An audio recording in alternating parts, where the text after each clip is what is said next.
तर मित्रांनो, यवतमाळमध्ये असं आज काय झालं, एवढी मोठी पब्लिक जमा झाली आणि फायर फायटरला बोलवा लागलं. तर चला या व्हिडिओमध्ये सांगतो. तर आज दसरा असल्यामुळे यवतमाळमध्ये रावणाचं दहन बघण्यासाठी शिवाजी गार्डन इथे सगळे पब्लिक जमलेले आहे. मग काय लोकांना फटाके फोडून आसमानला चमकून टाकलं, मग सुरू झाली रावण दहनची. बाकी स्वतःच पाहून घ्या कसं असते आपल्या यवतमाळमधलं रावण दहन.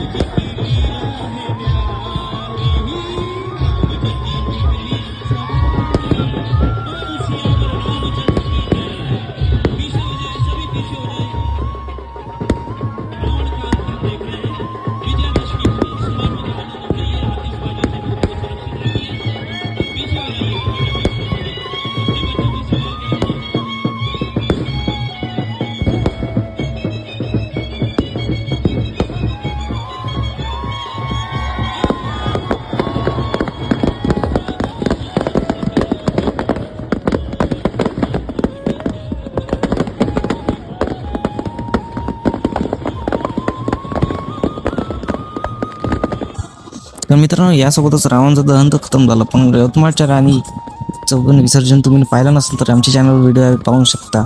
आणि सोबतच जैन चौकातल्या देवीचं सुद्धा विसर्जन सर्वात माहोल राहते मित्रांनो यवतमाळमध्ये. तर त्याचा व्हिडिओ सुद्धा लवकर येणार आहे. चॅनलला सबस्क्राईब करून ठेवा, लाईक करा. या व्हिडिओला जर आवडला असेल तर मनापासून धन्यवाद आणि बोला जय श्रीराम.